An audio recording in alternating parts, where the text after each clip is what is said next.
자, 오늘 데살로니가전서 두 번째 시간입니다. 자, 이 시간에는 지상 재림에 관한 오해에 대해서 한번 살펴보겠습니다.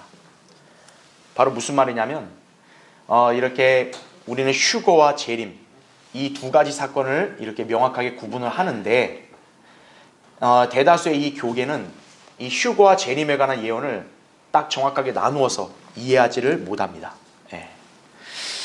그래서 주님의 오심은 두 번에 걸쳐 이루어진다고 제가 지난 시간에 말씀을 드렸고, 그래서 지금 현재 신약시대 그리스도인들, 우리 그리스도인들은 대환란이 있기 전에 주님께서 공중에 오셔서 우리를 데려가신다고 제가 말씀을 드렸죠. 그렇죠? 그러니까 데살로니가전서는 그런 어떤 휴거와 재림에 관한 소망을 우리에게 알려주고, 동시에 지상 재림에 관한 진리도 또 여기에서 발견이 된다, 그렇게 이해하시면 됩니다. 자, 우리 교환의 세 번째 보십시오. 그러면 휴거와 재림의 어떤 차이가 뭐냐, 그것을 구분해주는 그런 표현이 있는데, 거기 세 번째 제목을 보시면, 자, 성도들과 어떻게 해요? 함께 오시는 그리스도의 지상 재림이다 라는 얘기죠. 아니, 주님이 오시는 게 휴거 때문에 오시는 거냐, 아니면 통치하러 오시는 거냐, 심판하러 오시는 거냐, 이걸 어떻게 구분합니까? 데살로니가전서에서 우리에게 다시 한번 가르쳐 주는 거예요. 주님이 홀로 공중에 오신다면 그거는 공중재림이죠. 그런데 성도들과 함께 오신다, 이건 지상재림이라는 얘기죠. 자, 우리 교환해 보시면 이 바울은 데살로니가전서 매 장마다 재림을 언급하며 마칩니다. 이게 이 책의 주된 특징이라 그랬죠. 그렇죠? 그 와중에 3장을 끝내면서 주 예수 그리스도께서 장차 그의 모든 성도들과 함께 오실 때를 언급하고 있는데, 여기서 오심은 이전에 성도들을 데리러 오시는 공중재림과는 다른 양상이다 이거죠. 왜냐하면 성도들은 이미 주님과 함께 있는 가운데서 같이 내려오는 것이기 때문이라는 얘기죠. 그러니까 다른 장은 휴거와 관련된 그런 내용이라면 3장 13절 같은 경우는 성도들과 함께 오신다, 이미 성도들이 주님과 함께 있다는 걸 전제로 하잖아요. 그러니까 이거는 이미 올라갔기 때문에 그 뒤에 이루어지는 지상재림이다라는 거죠. 그래서 이 재림은 분명히 성도들을 데리러 오실 때와는 성격이 사뭇 다르다라는 얘기죠. 왜냐하면 주님께서 왜 성도들과 함께 오시느냐 이거죠. 이거는 이미 성도들을 데리러 오신 거와 차원이 다르죠. 이거는 마침내 뭡니까? 이 지상에 있는 민족들을 심판하시고 또 통치하시기 위해 오시는 거란 얘기죠. 자, 여러분이 그 내용을 잘 이해하시면 됩니다. 자, 그래서 밑에 1번을 보시면 우리 이제 3장 13절 한번 볼게요. 우리 주 예수 그리스도께서 그의 모든 성도들과 함께 오실 때에 하나님 곧 우리 아버지 앞에서 거룩함에 흠없도록 너희 마음을 견고케 하시기를 바라노라. 자, 바울이 이렇게 기록을 했죠. 그렇죠? 자, 앞에 부분에 우리 주 예수 그리스도께서 그의 모든 성도들과 함께 오실 때라고 얘기하죠. 여기서 묘사되는 장면은 바로 지상재림이다. 방금 제가 설명을 드렸습니다. 자, 괄호 1번 보십시오. 이 구절에서 그리스도께서 그분의 성도들을 위해 오신다고 말씀하고 있지 않다는 사실에 유념하라는 얘기죠. 예수 그리스도께서 지상에 있는 성도들을 데리러 오실 때는 땅에 재림하시는 게 아니에요. 공중에 재림하신다는 사실이죠.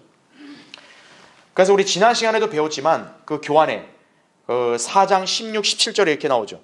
주께서 호령과 천사장의 음성과 하나님의 나팔 소리와 함께 하늘로부터 친히 내려오시리니 나오잖아요. 여기서 주목해야 될 표현이 뭐냐, 이 땅에 내려오신다가 아니라 공중에 내려오시는 거죠. 그러니까 거기 나온 대로 공중에서 주와 만나기 위하여 구름 속으로 끌려 올라가리니라고 나옵니다. 그렇죠? 그러니까 성도들이 이 땅에 살고 있을 때 주님이 이 땅에 와서 만나고 이게 아니라 주님은 공중에 오시고 어때요? 성도들을 끌어올리신다라는 얘기죠. 그래서 우리가 공중에서 주와 만나기 위하여 이렇게 나온단 말이죠. 그러니까 휴거 때는 뭡니까? 주님이 공중에 재림하신다라는 얘기예요. 자, 괄호 2번 보세요. 그러나 방금 우리가 읽은 본문 3장 13절은 주께서 그의 모든 성도들과 함께 오신다고 말씀한다는 거죠.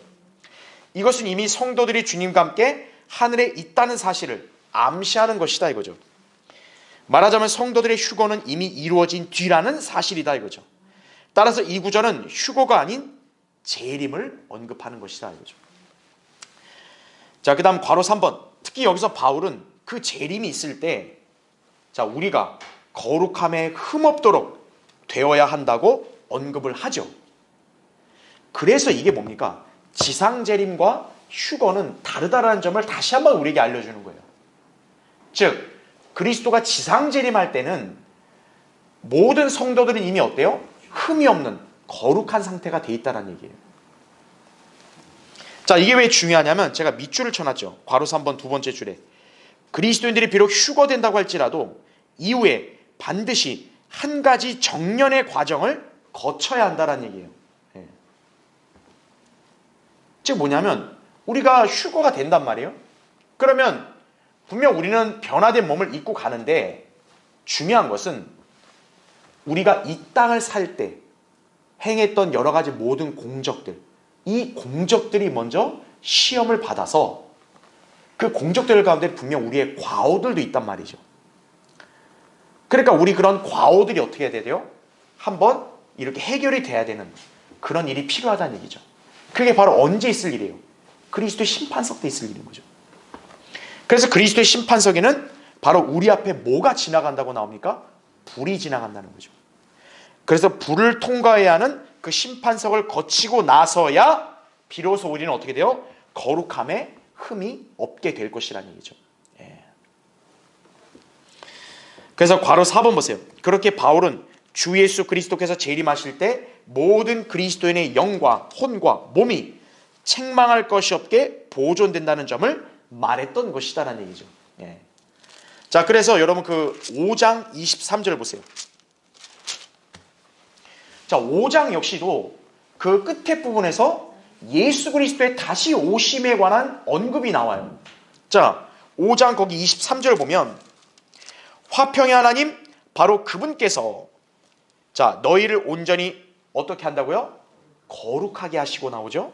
그 다음에 너희의 온 영과 혼과 몸이 우리 주 예수 그리스도께서 오실 때까지 책망할 것이 없게 보존되기를 하나님께 기도하노라 이렇게 나오죠.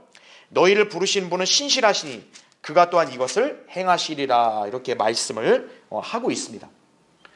자, 여기서 중요한 포인트가 뭡니까? 우리를 온전히 거룩하게 하시고 영혼 몸이 책망할 것이 없게 보존된다고 나오죠. 그렇죠. 자, 이런 일들이 과연 언제 일어나느냐 이거죠. 자, 우리가 변화가 된다 할지라도 분명히 우리 몸으로 행한 일들은 남아있단 말이에요. 그 일들이 다 처리가 돼야 돼요. 그 일들에서 좋은 것들은 당연히 남는 거지만 나쁜 것들은 어때요? 불로 태워져야 된다는 얘기죠. 그래서 그리스도의 심판석이라는 과정을 마련하신 이유가 바로 여기 있는 거예요. 그래서 괄호 5번 보시면 우리가 그리스도의 심판석에서 정결케 되어 이제 책망할 것이 없는 상태가 되겠죠. 그러면 이제 어떻게 됩니까? 점이나 주름진 것이 없는 거룩하고 흠없는 영광스러운 교회로서 이제 우리가 발견이 되는 거예요. 그게 에베소 5장 27절에 나온 말씀이라는 얘기죠. 그러니까 그리스도의 몸 신부인 교회가 점이나 주름진 것이 없는 영광스러운 상태가 마침내 언제 갖춰지냐? 그리스도의 심판석을 통과한 이유란 얘기죠. 왜냐하면 지금 그리스도의 몸에는 바로 우리 여러 지체들이 다 들어가 있는데 어떤 지체는 신실해도 어떤 지체는 육신적으로 살았단 말이죠. 그럼 그 지체는 분명 흠이 있는 거예요. 그럼 그 흠이 어떻게 해야 돼요? 씻겨져야 된다는 얘기죠. 아무리 결혼 상대인 여인이 평소에 이쁘다 할지라도 결혼식을 앞두고 어때요? 분명히 자기를 잘 단장을 해야죠. 바로 이제 어린 양의 혼인식에 들어가야 될 신부가 어때요? 신랑과 결혼하기 위해서는 흠이 없이 잘 단장이 돼야 된다는 얘기죠. 그렇게 되려면 어떻게 됩니까? 정결케 돼야 되는 과정이 필요한 거예요. 그게 그리스도의 심판석이라는 얘기죠. 그래서 이제 어린 양의 혼인식을 치른 후에 어떻게 되는 거예요? 그 괄호본 맨 밑에 밑줄 친 거 보면 주 예수 그리스도께서는 그분의 신부이자 성도들인 교회와 함께 지상에 재림하실 것이다라는 얘기죠. 자, 그 다음 페이지 보십시오. 그래서 이제 거룩함에 흠이 없도록 상태가 갖춰지게 되면 이제 결혼을 하죠. 우리 신랑이신 어린 양과 함께. 그럼 결혼식 끝나고 나면 보통 뭘 합니까? 신혼여행 가죠. 예. 또 혼인 잔치가 있죠. 그게 바로 뭡니까? 지상에 와서 하는 거란 얘기죠. 예. 그러니까 그리스도의 지상 재림은 교회 입장에서 본다면 뭐예요? 일종의 신혼여행과 똑같은 거예요. 예. 자, 근데 그 여행은 믿지 않는 사람들에게는 실로 끔찍하겠죠. 왜? 그건 자기들의 심판과 멸망을 시키려고 오는 거니까. 그렇죠? 자, 그래서 다음 페이지에 보면 자, 맨 위에 제가 근거 구절을 제시해 놨는데 솔로몬의 노래 6장 10절과 13절입니다. 그게 뭐냐면 바로 신랑과 결혼할 신부가 술렘 여인인데 이 술렘 여인을 뭐로 비유하고 있냐면 군대로 비유하고 있다는 군대. 그렇죠? 특히나 달처럼 곱다는 말 나오죠. 예. 태양이 누굽니까? 예수 그리스도란 말이에요. 태양의 빛을 반사하는 달은 뭡니까? 교회를 상징하죠. 그 교회를 바로 여기서 군대라고 묘사하고 있다는 거예요. 군대. 왜 군대입니까? 군대 대장이 누구예요? 예수 그리스도죠. 예수 그리스도를 따라오는 그 군대. 바로 이 지상에 와서 전쟁을 치르기 위해서 오는 거란 얘기죠. 예. 그래서 그 솔로몬의 노래 6장 10절 13절에 보면은 두 군대를 합친 것 같도다. 자, 이 구절에 대한 내용은 제가 예전에 강의했으니까 생략하고요. 밑에 요한계시록 19장 11절 14절에 이런 말씀이 있죠. 또 내가 하늘이 열린 것을 보니 흰 말이 보이더라. 그 위에 앉으신 분은 신실과 진실이라 불리며 의로 심판하고 싸우시더라. 그러면서 뭐라고 나와요? 하늘에 있는 군대들이 희고 정결한 세마포를 입고 흰 말들을 타고 그를 따르더라. 이렇게 나온다는 얘기죠. 예. 그러니까 신랑이신 예수 그리스도가 어떤 거예요? 대장으로서 먼저 선두에 서서 행진을 하고 그 뒤를 누가 따라온다? 군대들이 따라온다는 거죠. 여기 군대들이 바로 우리 그리스도인들을 가리키는 거라는 얘기죠. 교회. 예. 그게 여기 데살로니가전서 3장 13절에서는 함께 오신다라고 묘사를 하고 있는 거란 얘기죠. 예. 자, 그렇게 여러분이 이해하시면 되겠습니다. 자, 그래서 이 지상재림은 데살로니가 후서에서도 바울이 또 재차 언급을 합니다. 여러분 거기 데살로니가후서 1장 7절부터 잠깐 9절을 보세요. 자, 7절에 고통을 받는 너희에게는 우리와 함께 안식으로 갚아주시는 것이라. 자, 여기서도 표현을 잘 보세요. 주 예수께서 그의 능력의 천사들과 함께 하늘로부터 어떻게 한다고요? 나타나실 때. 여기도 두드러지는 표현이 뭡니까? 천사들과 어떻게 해요? 함께라는 거죠. 예. 그러니까 주님이 혼자 오는 게 아니라 함께 나타난다 했을 때는 지상재림으로 여러분 이해하시면 되는 거예요. 자, 그럼 그때 어떤 일이 벌어지냐? 8절 보세요. 하나님을 알지 못하는 자들과 우리 주 예수 그리스도의 복음에 순종치 아니하는 자들을 어떻게 하신다고요? 불길 가운데서 벌하시리니 이렇게 나오죠. 이런 자들은 주의 임재와 그의 능력의 영광으로부터 떠나 영원한 멸망의 형벌을 받게 될 것이라 이렇게 말씀하는 거죠. 예. 이게 주님이 이 땅에 재림하시는 목적이라는 얘기죠. 성도들, 그 성도들이 천사들이고 군대와 함께 내려오신 이유가 전쟁을 치르는 거예요. 누구랑 전쟁을 치러요? 적그리스도의 군대들과 전쟁을 치러 오시는 거예요. 그럼 그 전쟁 당연히 누가 이기겠어요? 예수 그리스도와 군대가 이기겠죠.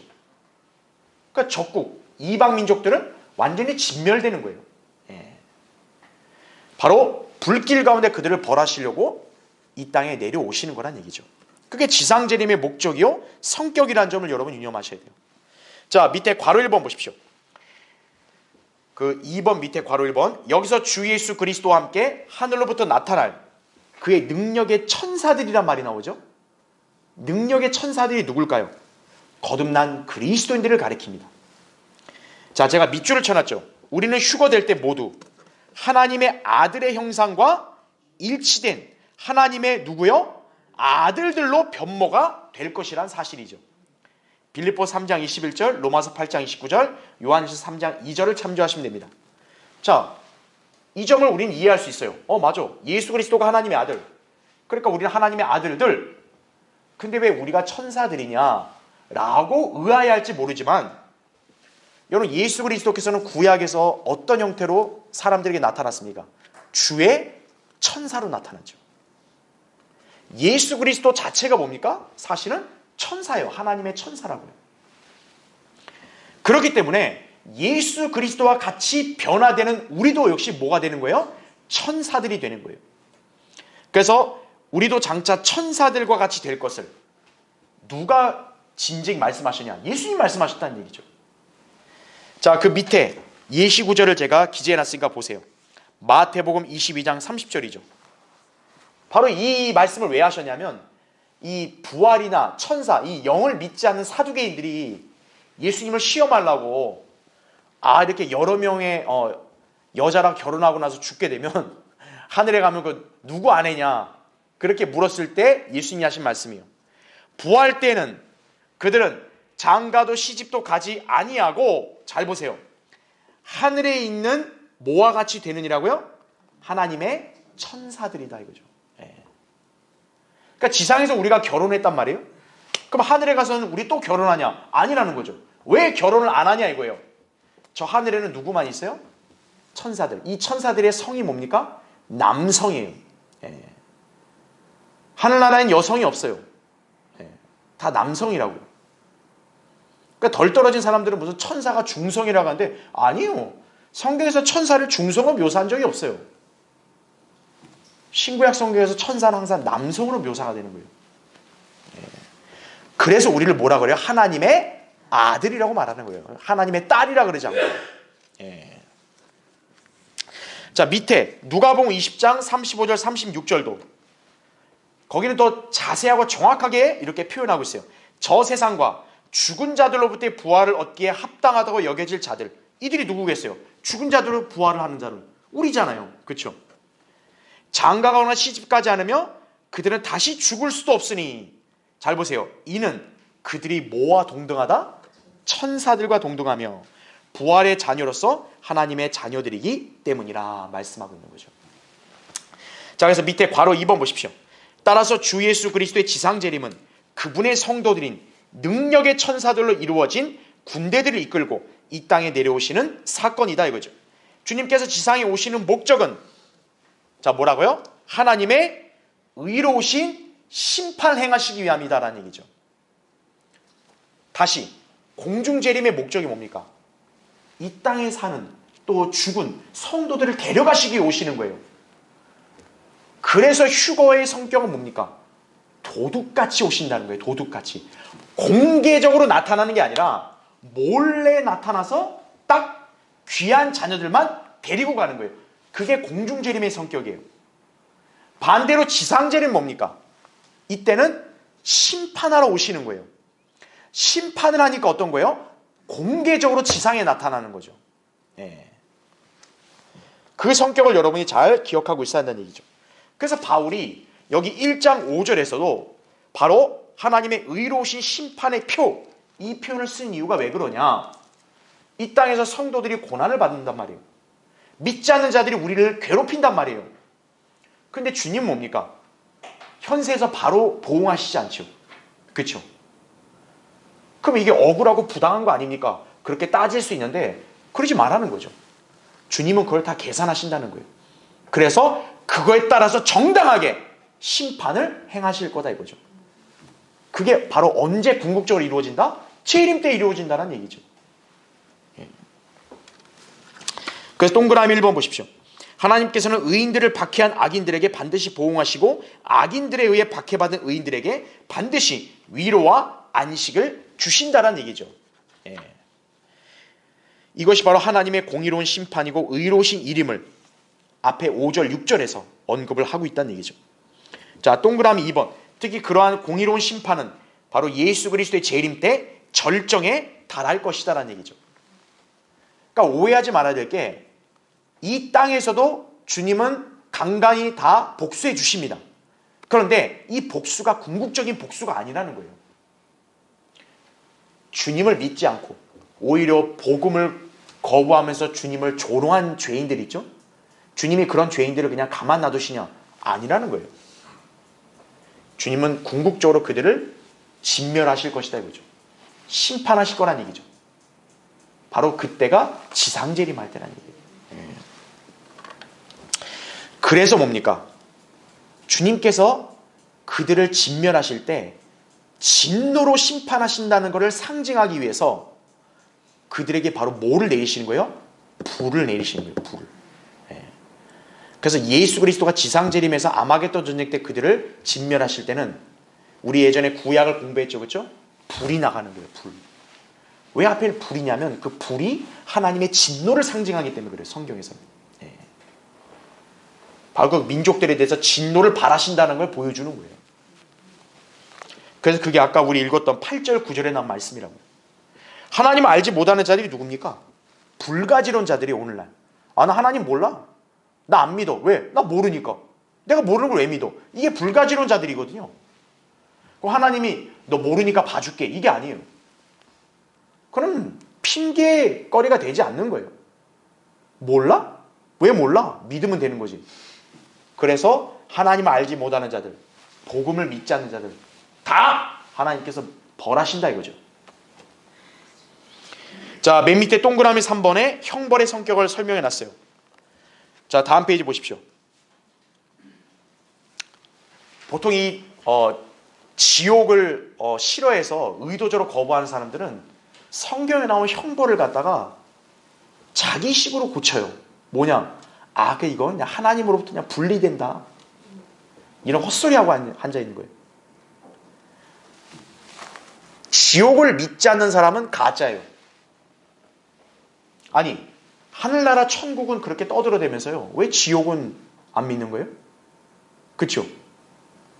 그 인간이 얼마나 이기적이고 얼마나 우스운 거예요. 그렇죠? 지옥을 믿지 않으면 하늘나라도 믿지 말아야죠. 천국도 믿지 말아야죠.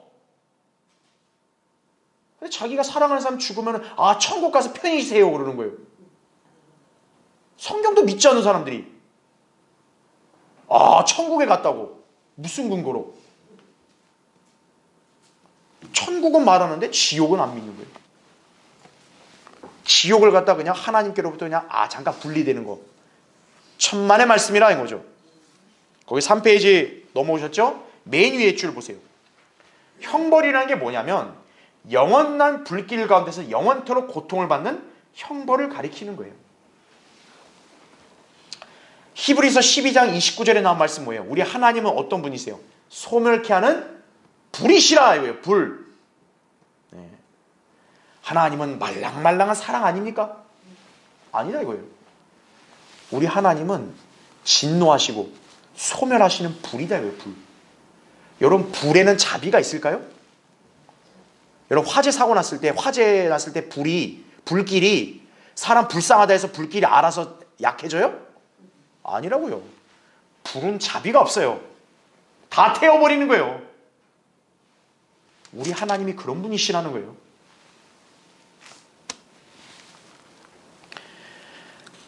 여러분, 지옥을 갖다가 믿지 않는 사람들이 누구냐? 가톨릭 교황들이에요. 교황의 요한 바오로 2세는요. 지옥을 믿지 않았어요. 그냥 하나님으로부터 분리다. 그렇게 얘기한 거예요. 그 얘기를 또 누가 했는지 아십니까? 빌리그레암이 한 거예요. 일반 교계는 빌리그레암을 되게 칭송하는데 빌리그레암은 지옥을 안 믿는 사람이에요. 가톨릭 교황과 똑같은 소리 한 거예요. 하나님으로부터 그냥 분리되는 거라고. 그런 사람이 복음 전도자라고요? 지옥은 성경에 묘사된 그대로요. 불타오르는 장소예요.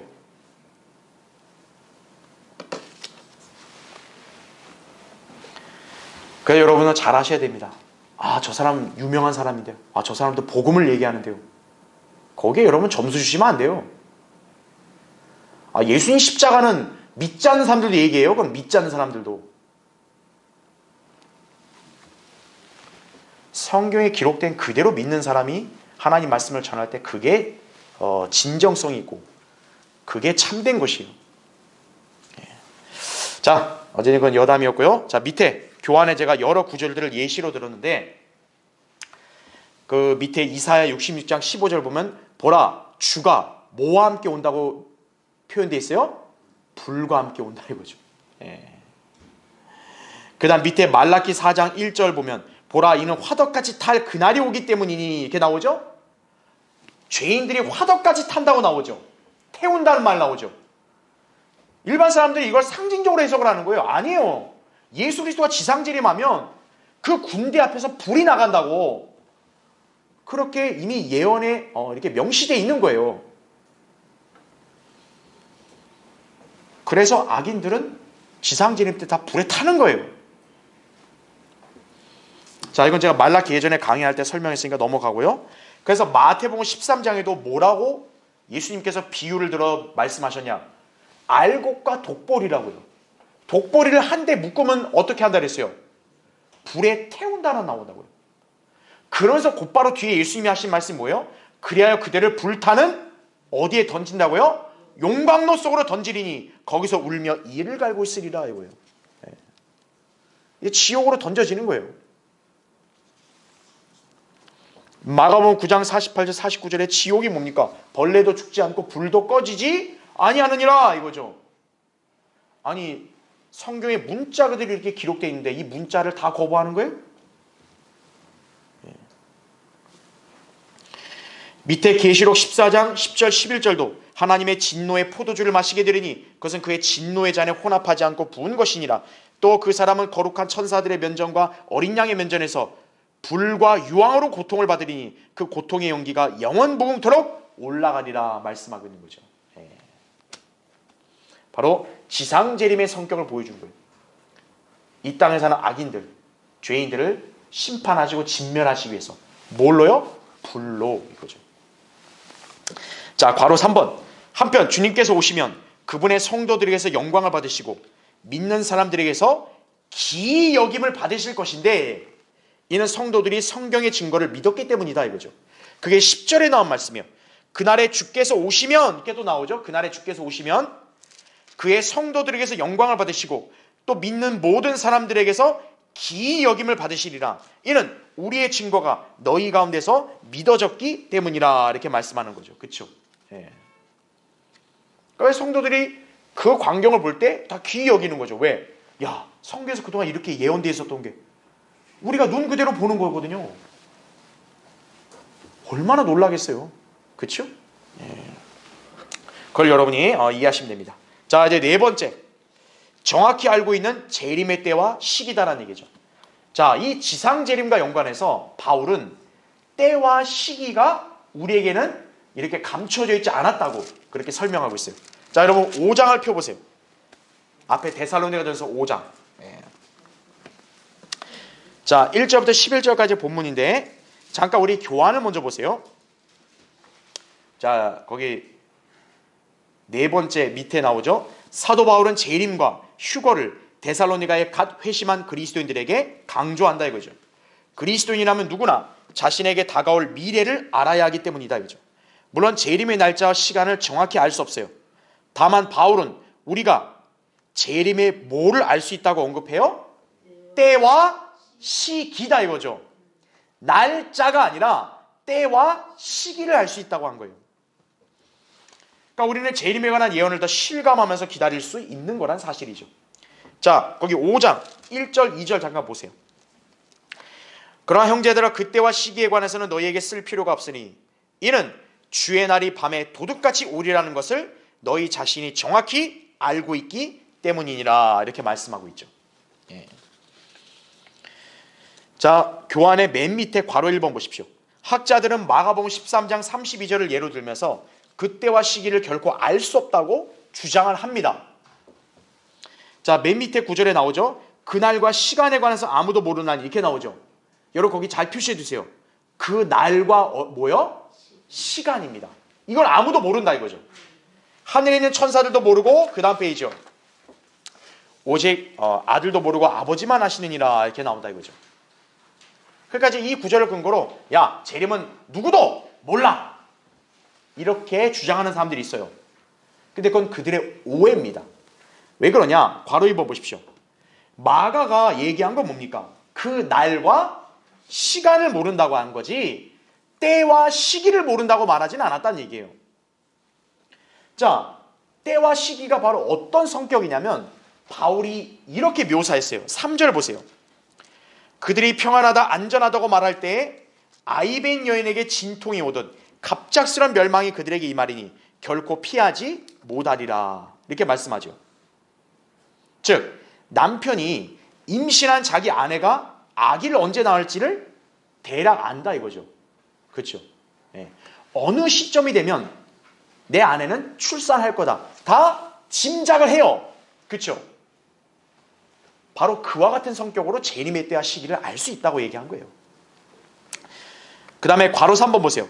또한 주의 날이 밤에 도둑같이 오리라는 것처럼 재림은 언제 이루어진다고요? 밤에 이루어진다. 그죠? 밤에. 예. 그러면 이 밤이 어느 시점이냐 이거예요. 자, 성경은 항상 유대인의 시각이 기준입니다. 유대인들의 그런 계산 방법은 밤이 12시간이에요. 유대력으로는 밤이 저녁 6시부터 시작을 하죠. 그렇죠? 그래서 예수님은 마가복음 13장 35절에 밤을 각각 어떻게 나누냐면 저녁, 한밤중, 닭이 울 때, 아침 이렇게 4가지로 나눴습니다. 그래서 이걸 밤의 4경점이라고 얘기하는 거예요.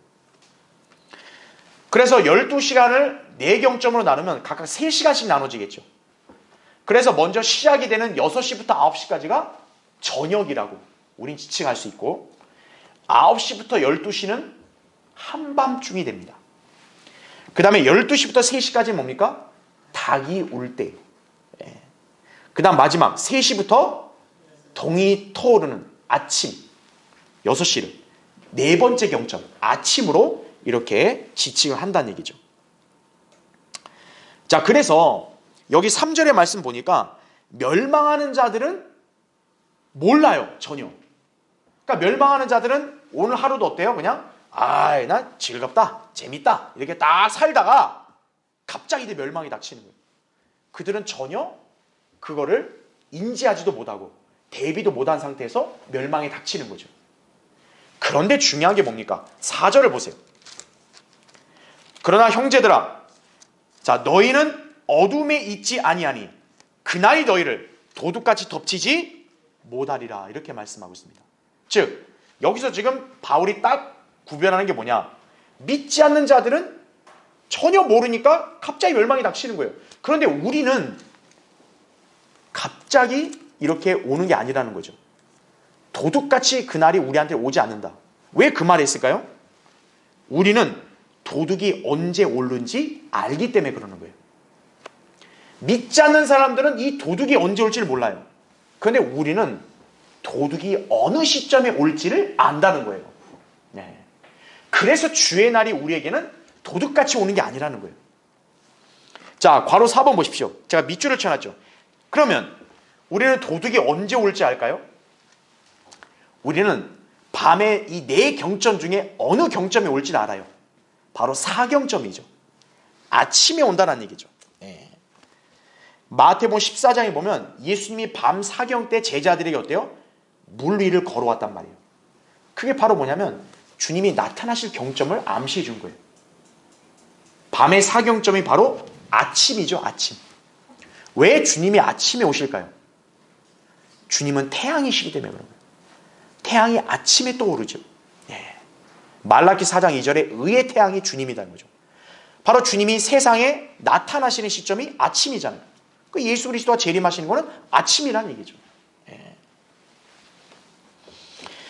그래서 만약 우리의 달력이 맞다면 어때요? 주님은 지금 오셨어야 돼요. 왜냐하면 교회 시대가 밤이잖아요. 교회 시대가 밤이기 때문에 지금 교회 시대가 2000년 아니겠어요? 신약. 2000년을 4경점으로 나누면 500년으로 나뉠 수 있단 말이에요. 그렇죠? 그러면 지금 4번째 경점의 아침은 AD 어때요? 1500년부터 지금 오늘까지 해당이 되는 거죠. 그렇죠? 닭이 울 때 새벽이죠. 개혁을 알리는 거죠. 종교개혁을 시점으로 해서 어떤 거예요? 지금까지가 이제 4번째 경점인 거예요. 그러니까 우리 달력으로 보면 이미 2000년 지났단 말이에요. 그러니까 주님은 이미 오셨어야 돼요. 자, 근데 오시지 않았죠. 우리 달력이 하나님의 시간표랑 맞지 않다는 증거예요. 근데 설사 우리 달력이 맞다 할지라도요, 하나님의 시간표는 달라질 수가 있습니다. 주님께서는 그 근거를 이렇게 대고 있어요. 그 밑에 제가 교환에 기재해놨죠. 베드로서 3장 9절에 주의 약속은 어떤 사람들이 더디다고 생각하는 것 같이 더딘 것이 아니라 오직 우리에 대하여 오래 참으시어 아무도 멸망하지 않고 다 회개에 이르게 하려 하심이라 이거죠. 그러니까 주님이 약속한 날짜는 벌써 와야 되는데 자꾸 안 와요. 왜 안 오냐 이거예요. 주님이 그 이유를 얘기하시는 거죠. 한 사람이라도 멸망하지 않고 회개하길 원하기 때문에 하나님은 기다리신다는 거예요. 그걸 갖고 우리가 주님 앞에 따지면 안 돼요. 왜 약속한 대로 안 오세요? 그럼 우리의 권한이 아니라는 거죠. 하나님이 권한을 가지신 거예요. 그러니까 우리는 거기에 대해서 이의를 제기할 필요 없이 그냥 기다리면 되는 거예요. 확실한 건 뭐예요? 반드시 오신다는 거죠. 그렇죠? 자, 이제 맨 밑에 마지막 2번 보시면, 자, 5장 9절에 나온 말씀이에요. 자, 우리 교회 입장에서도 지상제 이름을 어떻게 바라봐야 되냐? 9절 보시면, 이는 하나님께서 우리가 진노를 받도록 정해놓으신 것이 아니라 우리 주 예수 그리스도를 통하여 뭐를 받게 하셨기 때문이라고요? 구원을 받게 하셨기 때문이라. 자, 이 구절이 왜 중요해요? 재림에 관해서는 우리에게는 이게 어떤 의미인지를 알려주기 때문에 그런 거예요. 자, 아까 위에서 믿지 않는 자들은 멸망이란 말이에요. 근데 구원받은 우리는 멸망이 가당치 않죠. 그렇기 때문에 주님이 재림으로 멸망시키기 전에 우리를 어떻게 해야 돼요? 빨리 우리를 건져내셔야죠. 우리를 구원하셔야죠. 그래서 알아야 될 게 뭡니까? 교회는 재림이 있기 전, 특히 대환란이 있기 전 먼저 하늘로 올라간다는 얘기예요. 휴거된다는 얘기예요. 그래서 교회는 환란을 통과하지 않는 거예요. 예. 자, 그 밑에 괄호 1번 보십시오. 본문의 진노는 지상재림 그 이상을 의미합니다. 왜냐? 여러분, 하나님의 진노가 지상재림 때만 있는 게 아니죠. 지상재림 때 분명 불이 나간다고 아까 말씀드렸어요. 그렇죠? 그걸로 끝이 아니죠? 그렇게 죽은 사람들은 어떻게 되겠어요? 혼이 지옥으로 떨어져야죠. 지옥불에서 고통을 받을 거예요. 거기서 끝나는 게 아니죠. 천년왕이 끝나고 난 다음에 이제 영원세계에 들어가기 전에 백보자 심판이 있겠죠. 그때 어떻게 되겠어요? 그 자들은 영원의 불못으로 던져지는 거죠. 계시록 20장 11절 14절에 나옵니다. 그러니까 바울이 여기서 언급한 진노라는 단어는 굉장히 그 의미가 포괄적인 거예요. 지상재림만 얘기하는 게 아니라 바로 지옥과 영원에서의 불못까지를 다 아우르고 있다는 거죠. 중요한 건 뭡니까? 교회는 거기에 다 해당되지를 않는다는 사실이에요. 그래서 괄호 2번 보십시오. 오히려 우리는 주 예수 그리스도를 통하여 구원을 받게 하셨기 때문에 그 영원한 불의 형벌을 피할 수가 있게 되었다는 사실이죠. 그래서 로마서 5장 9절에 나온 말씀 뭡니까? 그러므로 이제 그의 피로 의롭게 되었으니 더욱더 우리가 그를 통하여 그래서 뭐로부터 구원받게 되리라? 진노로부터 구원받게 되리라. 성경에서 가리키는 진노가 대환란과 재림의 성격까지 아우른다고 한다면 우리가 알아야 될 게 뭡니까? 교회는 대환란을 통과하지를 않는다. 우리가 이 사실을 여러분이 잘 기억하고 있어야 한다는 얘기죠. 그렇죠? 예. 그래서 괄호 3번 지상재림은 지옥과 불못의 전주곡에 지나지 않는다라는 얘기죠. 예수 그리스도의 보혈만이 죄인들을 마귀와 그의 천사들을 위하여 준비한 영원한 불에 던져지는 것으로부터 구원할 수 있다는 거죠. 그래서 이 때문에 그리스도인들은 그 전에 모두 자 어떻게 되는 거예요? 휴거가 되는 거예요. 그러니까 지상재림의 그 심판과 멸망의 성격은 교회와는 완전히 무관하다. 이 사실을 여러분이 다시 한번 잘 기억하시면 되는 거죠. 그렇죠? 자, 다음 시간에 또 이어서 하겠습니다.